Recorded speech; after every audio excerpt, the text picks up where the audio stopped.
Salaamantiin asxaabteena qaaliga ah ee Mr. Fartina Cooking.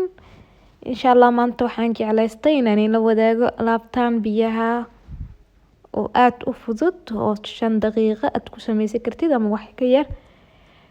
Insha Allah waxaan rajay doonaa inaan cajibi doono oo ka faa'iideysan doontiin. Marka sidaa u samaysanayna waxaan leenahay in la socda.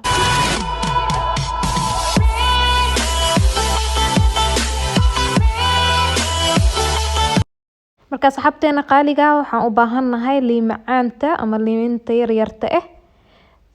Waa inaan soo jajabinaa aad ay u soo burburinaa. Iyo waxaan kaloo isku daraa caleenta yarta aan ku daraa biyaha iyo loogu talagalay aad ay u carfeysaa labadaas ay isku soo jajabinaa. Hadda waxaan soo diyaarsaday koobabkii aan wax ku samaysan lahay. Waxaan ku bilaabanaa barafkii iyo liinti macaaneed iyo bahasha yareed aan isku soo darsaday soo burburiyay ayaan ku daraa. Markaad waxa isticmaalaa cabitaanada diyaarsan oo kalarada ah. Marka kalara duwan ay kala leeyihiin oo kalara aad kala duwan ay leeyihiin. Marka aanay kalarkan ayaan isticmaalaa waa diyaarsan yihiin ma u baahnid inaad wax kaleeto aad ku dardartid. Dukaamooyinka caadiga ayaa ka helaysaa xafada ku yaala iyo waa ka heli kartaa.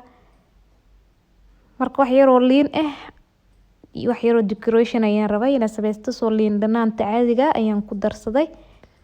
Sidaan ayay biyaha noogu soo baxeen oo jeedin sida quruxda leh waqti badan kaama qaadanaya wax aad u fudud ayaan isku dardaray. Waxaan rajaynayaa inaan cajibi doono oo ka faa'iideysan doontiin. Ilaa intaan hadana la soo gaartay nagu cusub tahay fadlan ha naga iloobin like subscribe teena noo saatid. Hadaa hore noola joogtan waa ku mahadsantahay daawashadaada.